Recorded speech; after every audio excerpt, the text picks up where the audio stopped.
ഞാനിങ്ങനെ മഴയൊക്കെ കൊണ്ട് അമ്മയുടെ വീട്ടിൽ ഇരുന്നപ്പോൾ എനിക്ക് ഒരു മീൻ കറി കഴിക്കാൻ തോന്നി. അപ്പോൾ ഞാൻ എന്ത് ചെയ്തു, മീൻ വാങ്ങി, അത് കഴുകി വെച്ചു.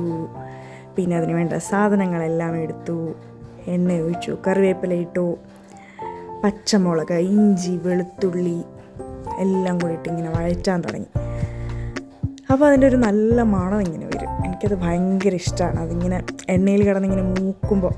എന്നിട്ട് അതിനകത്തേക്ക് പൊടികളിടണം. കുറച്ച് മല്ലിപ്പൊടി, കുറച്ച് മുളക് പൊടി, കുറച്ച് കാശ്മീരി ചില്ലിയും കൂടി ഉണ്ടെങ്കിൽ കുറച്ച് കളറ് കൂടുതൽ കിട്ടും. എനിക്ക് ഭയങ്കര ഇഷ്ടമാണ്. അതിങ്ങനെ ഒത്തിരി കരിഞ്ഞു പോകാണ്ട് നന്നായിട്ടിങ്ങനെ വഴറ്റിയെടുക്കുക. അത് കഴിയുമ്പോൾ കുടംപുളി ഇട്ട് വെച്ച ചൂടുവെള്ളം, ചെറിയ ചൂടുവെള്ളമാണ് വെച്ചേക്കുന്നത്. അതിന് തിളച്ച് കഴിഞ്ഞപ്പോൾ കഴുകി വൃത്തിയാക്കി വെച്ച മീൻ അതിലേക്ക് ഇട്ടു. അതിങ്ങനെ ഓരോ പീസായിട്ടിങ്ങനെ ഇടും. അത്രയും ചാറെടുത്തേക്കുന്നത് ചക്ക വേവിച്ചതിൻ്റെ കൂടെയും ചോറിൻ്റെ എല്ലാത്തിനും കൂടെ കഴിക്കണമെന്ന് ഉദ്ദേശിച്ചിട്ടാണ്. അപ്പോൾ ആ തുടക്കത്തെ ഇളക്കത്തേ ഉള്ളൂ കേട്ടോ, പിന്നെ ഇളക്കില്ല. എന്നിട്ട് നമ്മൾ അടച്ച് വെച്ച് ഒരു 7 മിനിറ്റ് മതി മീൻ കുക്കാവാൻ. പക്ഷേ നമ്മളൊരു 10, 15, 20 മിനിറ്റ് അടച്ച് വെച്ച് ഇങ്ങനെ വേവിക്കും.